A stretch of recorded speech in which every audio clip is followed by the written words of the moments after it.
अस्सलाम वालेकुम। कैसे हैं दोस्तों? उम्मीद है कि आप खैरियत से होंगे। पिछली क्लास में हमने प्रेजेंट परफेक्ट सिंपल को एक्सप्लेन किया था। अब हम प्रेजेंट परफेक्ट नेगेटिव को एक्सप्लेन करेंगे, जो इसका दूसरा हिस्सा है। दोस्तों, हम एक मुकम्मल सीरीज लेके चल रहे हैं, यानी हर टेंस का एक एक हिस्सा, एक एक हिस्से पर अलग अलग वीडियो बना रहे हैं। इसलिए आप हमारे चैनल पे जाके हमारे चैनल को सब्सक्राइब करें और पूरी वीडियोस को, तमाम वीडियोस को एक साथ देख लें। इंशाल्लाह आपको टेंसेस ऐसे समझ आ जाएंगे कि आप हमेशा के लिए इससे बेफिक्र हो जाएंगे। लेकिन शर्त यह है कि तमाम वीडियो को स्टेप बाय स्टेप देखना है, क्योंकि मैंने एक एक हिस्से को अलग अलग वीडियो में एक्सप्लेन किया है। मिसाल के तौर पर प्रेजेंट परफेक्ट है, present perfect simple, negative, present perfect interrogative, intronegative. तो 4 हिस्से होते हैं एक टेंस के। ठीक है, तो चारों हिस्सों को अलग अलग वीडियो में एक्सप्लेन किया ताकि आप लोगों को समझ आ जाए, आप लोगों के लिए आसानी हो। तो ये क्या है? Present perfect negative. सिंपल को हमने पिछले वीडियो में एक्सप्लेन किया है, अब हम नेगेटिव को एक्सप्लेन करेंगे। सबसे पहले जो है इसकी जो पहचान है वो मैं सिंपल में एक्सप्लेन कर चुका हूँ कि प्रेजेंट परफेक्ट की पहचान क्या होती है। चुका है, चुके हैं, चुकी हैं वगैरह आता है जुमले के एंड में, यानी उर्दू में जुमले की पहचान जो है वो जुमले के एंड में ये अल्फाज होते हैं। या फिर किया है, लिया है, मुकम्मल किया है, खत्म किया है, इस तरह के अल्फाज से हमें पता चलता है कि ये जुमला प्रेजेंट परफेक्ट जो है उसका है। समझ आ रही है आपको? एक चीज अब हमारे पास नेगेटिव है, यानी इनकारिया। जो इनकारिया जुमलों के इसमें नहीं आ रहा है, वो एक कहानी खत्म नहीं कर चुका है जिसमें इनकार हो रहा है वो जुमले अब हम करेंगे। सबसे पहले फार्मूला होता है, फार्मूला के मुताबिक सबसे पहले सब्जेक्ट लगाना है plus helping verb. Helping verb इसके दो है, एक हैज, एक है। हैज कहाँ लगता है और हैव कहाँ लगता है ये भी मैं पिछली वीडियो में एक्सप्लेन कर चुका हूँ। सिंपल में मैं हेल्पिंग वर्ब को भी एक्सप्लेन करता हूँ, तमाम टेंसेस जो है उसकी जो सिंपल का जो हिस्सा होता है उसमें एक्सप्लेन करता हूँ। तो ये हैज कहाँ लगना है, हैव कहाँ लगना है, ये मैं एक्सप्लेन कर दूंगा। हैज लगता है थर्ड पर्सन सिंगुलर के साथ और हैव प्लूरल सिंगुलर के साथ लगता है। उसके बाद नोट है, हेल्पिंग वर्ब के बाद नोट इस्तेमाल होता है। Subject plus helping verb plus note. उसके बाद वर्ब की थर्ड फॉर्म इस्तेमाल होती है, प्लस वर्ब की थर्ड फॉर्म, फिर प्लस ऑब्जेक्ट। ये है हमारा फार्मूला। अब फार्मूले के मुताबिक, फार्मूले के हिसाब से आपने उर्दू के जुमले को इंग्लिश में तब्दील करना है। देखिए, टेंसेस का जो प्रॉपर तरीका है, जो उसूल है, कवायद है, उसका अगर आपने सही से समझ लिए, जो कि आप इंशाल्लाह आसान तरीके से हमारा जो चैनल है इस पर जितनी वीडियोस है इसे आप आसानी से समझ सकते हैं, क्योंकि हम बाकायदा एक मुकम्मल सीरीज लेके चल रहे हैं, वो भी स्टेप बाय स्टेप। तो अगर आपने समझ लिया है तो आप यकीन करें कि आप आसान से आसान तरीके से आप इंग्लिश बोलने के काबिल हो जाएंगे, बहुत आसानी से। तो ये हमारा फार्मूला हो गया। अब हमारे पास 3 जुमले आए हुए हैं जो कि उर्दू के जुमले हैं, जो कि प्रेजेंट परफेक्ट नेगेटिव टेंस के जुमले हमारे पास आए हुए हैं। उसको हमने क्या करना है, इंग्लिश में तब्दील करना है। सबसे पहला जो हमारा जुमला है वो एक कहानी खत्म नहीं कर चुका है।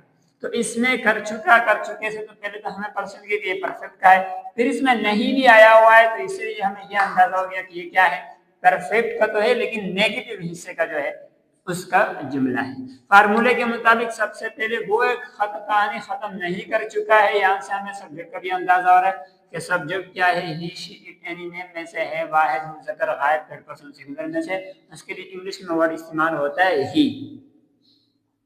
ये हो गया सब्जेक्ट। उसके बाद हेल्पिंग वर्ब। अच्छा, अब हेल्पिंग वर्ब हमने हिज लगाना है या है, ये हम सब्जेक्ट के हिसाब से मुकर्रर करते हैं। सब्जेक्ट चूंकि ही, शी, इट, एनी नेम यानी थर्ड पर्सन सिंगुलर में से आया हुआ है, लिहाजा उसके लिए हैज का हेल्पिंग वर्ब इस्तेमाल होता है, ही हैज। उसके बाद जो है नॉट लगता है, ही हैज नॉट। उसके बाद वर्ब की थर्ड फॉर्म। अब इसमें वर्ब क्या है, सबसे पहले ये देखते हैं। इसमें वर्ब जो है खत्म करना, एक्शन जो है खत्म करना जो है, ये इसमें एक्शन है खत्म करने का जो है। उसके लिए वर्ड इस्तेमाल होता है इंग्लिश में फिनिश, FINISH। ये इसकी फर्स्ट फॉर्म है। थर्ड फॉर्म लगाने के लिए हम यहाँ पे ईडी लगा देते हैं, ही हैज फिनिश्ड। उसके बाद फिनिश्ड, ही हैज फिनिश्ड हो गया। अब इसमें ऑब्जेक्ट लगाएंगे। ऑब्जेक्ट क्या है कि खत्म का जो एक्शन है किस पे हो रहा है, ये है कहानी पे। So he has finished story. he has finished an story, ये स्टोरी लिख दो और उसके साथ एक के लिए एक के लिए हम जो है ये ए एन एन इसमें यहाँ पे लगेगा क्योंकि इसकी जो है शुरुआत है फर्स्ट लेटर जो है अगरचे वोवेल नहीं है लेकिन उसकी आवाज वोवेल से बनती है। एन स्टोरी, ये हो गया he has not finished any story, वो एक कहानी खत्म नहीं कर चुका है। ये है हमारा पहला जुमला। दूसरा जुमला हमारे पास आया हुआ है उन्होंने अपना काम मुकम्मल नहीं किया है। उन्होंने, यहाँ से हमें अंदाजा हो रहा है कि सब्जेक्ट क्या है, जमा मुज़क्कर गायब है, उसके लिए इंग्लिश में वर्ड इस्तेमाल होता है दे। ये हो गया। अब सब्जेक्ट जब प्लूरल में से आ गया, सब्जेक्ट चूंकि प्लूरल में से आ गया तो उसके लिए हेल्पिंग वर्ब कौन सा लगाएंगे, हैज। जाहिर है, सॉरी हैज नहीं हैव। हमने पढ़ा था सिंपल में कि हैज जो है ही शी इट एनी नेम यानी थर्ड पर्सन सिंगुलर सब्जेक्ट के साथ, और हैव प्लूरल सब्जेक्ट, तो सब्जेक्ट प्लूरल में से आ गया, लिहाजा हम हैव लगाएंगे। दे हैव लगा दिया फार्मूले के मुताबिक। उसके बाद नॉट लगाना है, दे हैव नॉट। उसके बाद वर्ब की थर्ड फॉर्म, इसमें वर्ब क्या है, उन्होंने अपना काम मुकम्मल करना इसमें वर्ब है, इसमें एक्शन है, ठीक है। दे हैव नॉट कंप्लीट, उसके लिए वर्ड इस्तेमाल होता है कंप्लीट। ये इसकी फर्स्ट फॉर्म है कंप्लीट, और उसके साथ भी लगा देते हैं तो थर्ड फॉर्म कंप्लीटेड हो जाएगा, ठीक है। उसके बाद क्या है, कंप्लीटेड। देयर, अपने के लिए हेल्पिंग वर्ब इस्तेमाल, तो इसको हम यहाँ लिख देते हैं क्योंकि आगे जगह खत्म हो रही है।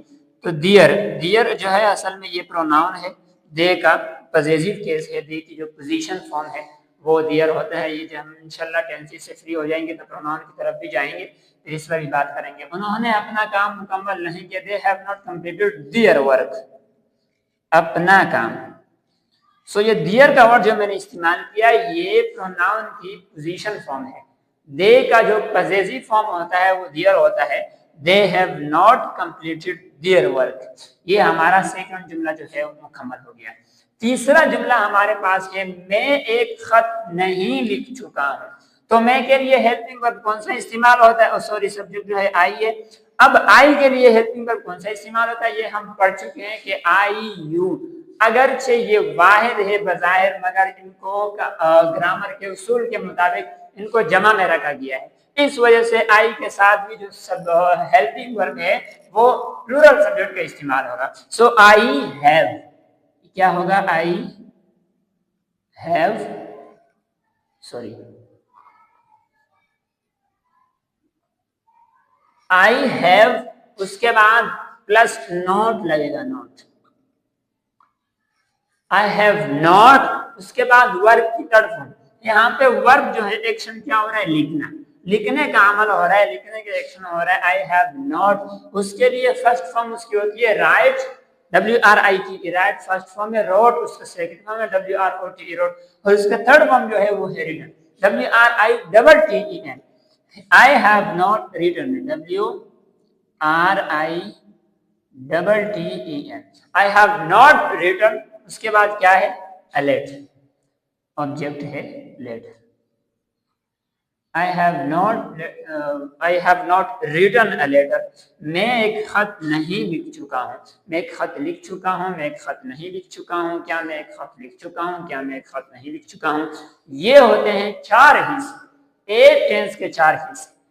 हर जगह पर बहुत से प्लेटफॉर्म्स पर आपको समझा दिया जाता है कि टेंसेस की कहानी जड़ से खत्म, लेकिन वो एक घंटे में पूरे आधे घंटे, एक क्लास में आधे घंटे या फिर पूरे घंटे के लेक्चर दे देते हैं और सारे टेंसेस को एक साथ बोर्ड पे लिख देते हैं।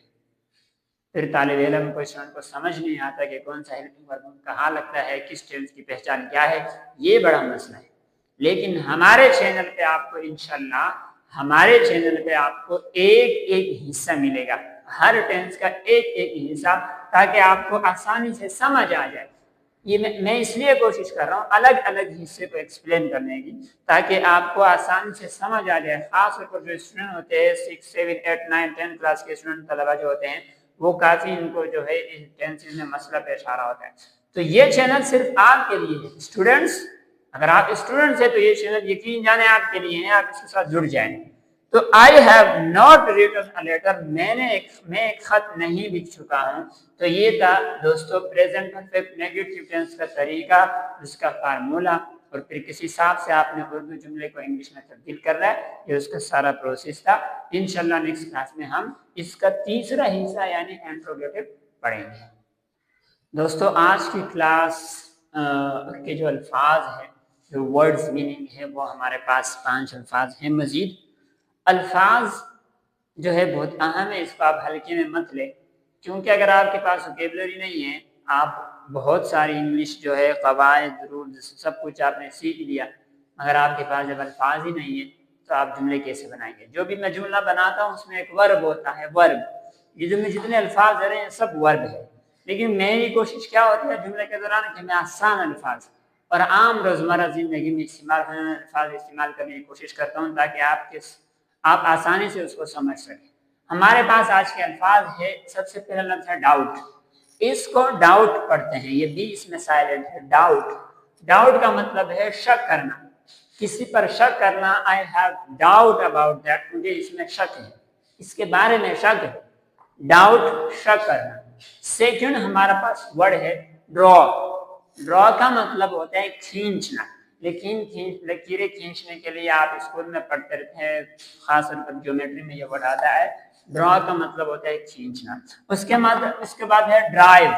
ड्राइव का मतलब होता है चलाना, कार चलाना, बाइक चलाना, कुछ भी करना, सॉरी कोई भी गाड़ी चलाना, उसके लिए जो है ड्राइव का वर्ड इस्तेमाल होता है। ड्राइव का मतलब होता है चलाना। उसके बाद है फॉल। फॉल का मतलब है गिरना, गिर गया, गिर जाना, किसी चीज का गिरना, ठीक है, तो उसके लिए फॉल का वर्ड इस्तेमाल होता है। पांचवा हमारे पास है फाइंड। FIND। फाइंड का मतलब होता है पा लेना, तलाश कर लेना। कोई चीज आपसे गुम हो गई है, आप कोई चीज खो चुके हैं, उसके बाद आपको मिल गई, आपने उसको पा लिया, तो उसके लिए इस्तेमाल होता है फाइंड, पा लेना, तलाश कर लेना। तो ये है दोस्तों आज के अल्फाज। अल्फाज मैंने आपको बताया कि अल्फाज बहुत अहम है, वोकेबलरी आपके पास होनी चाहिए। 3 चीजें हैं, वोकेबलरी है, कवायद है और कन्वर्सेशन है। इन 3 चीजों पर अगर आपने अबूर हासिल कर लिया तो आप इंग्लिश बोलने के काबिल हो जाएंगे। दोस्तों आज की क्लास की जो हमारी कन्वर्सेशन है, जो बातचीत है, जो जुमले हैं, वो ये है कि पिछली क्लास में हम जो है वो एक स्टूडेंट जो है क्लास में अपना तारुफ करवाता है, तो वो हम कहाँ तक पहुंचे थे। आई स्टडी इन क्लास 5 या इन क्लास 6 एंड 7 एंड 8, जो भी आपकी क्लास हो, मैं क्लास फला में पढ़ता हूँ। आगे वो जारी रखा हुआ है, अपनी कन्वर्सेशन को उसने जारी रखी है। तो क्या है, अगला जुमला है आई लिव इन कराची, या कोई भी लाहौर, पंजाब, सिंध, बलूचिस्तान, KPK, जो भी आपका इलाका है, आप उसका नाम लगा सकते हैं। आई लिव इन फला इलाका, आई लिव इन कराची, मैं कराची में रहता हूँ, ठीक है। अगला जुमला है my father is a teacher, मेरे वालिद साहब या मेरे वालिद एक उस्ताद है। अब वो अपना तारुफ जो है उसने जारी रखा हुआ है, तो वहां तक जब वो पहुंचा कि मैं क्लास 5 में पढ़ता हूँ, अगला जुमला उसका था आई लिव इन कराची, उसका होना चाहिए, उसका होगा मैं कराची में रहता हूँ। उसके बाद my father is a teacher, मेरे वालिद एक उस्ताद है। तीसरा जुमला आज का जो हमारा है और उस स्टूडेंट का जो अगला जुमला है वो है my favourite subject is English, मेरी पसंदीदा किताब इंग्लिश है या अंग्रेजी है, यानी वो किताब जिसको मैं ज़्यादा पसंद करता हूँ, जिससे मुझे ज़्यादा मोहब्बत है, शौक़ है, वो क्या है, इंग्लिश है। तो फेवरेट सब्जेक्ट का मतलब पसंदीदा किताब या पसंदीदा, अगर लैंग्वेज लगाए, जो भी लगाए, तो उसके हिसाब से पसंदीदा, फेवरेट का मतलब पसंदीदा होता है। तो ये 3 जुमले आज आपके पास है। 3 जुमलों को इसको अपने कन्वर्सेशन में आपने ऐड करना है, और कन्वर्सेशन जो है बहुत अहम है, बातचीत, तो आपने कोशिश करनी है, इसकी प्रैक्टिस करनी है। यहाँ तक काफ़ी है, इंशाल्लाह नेक्स्ट क्लास में मिलते हैं। अगर आपको हमारी क्लासेस और हमारा ये चैनल आप समझते हैं कि इससे आपको फ़ायदा हो रहा है, तो इसको ज़रूर अपने साथियों के साथ, अपने दोस्तों के साथ इसको शेयर कीजिए। इंशाल्लाह नेक्स्ट वीडियो में आपसे मिलते हैं। अस्सलाम वालेकुम व रहमतुल्लाहि व बरकातुहू।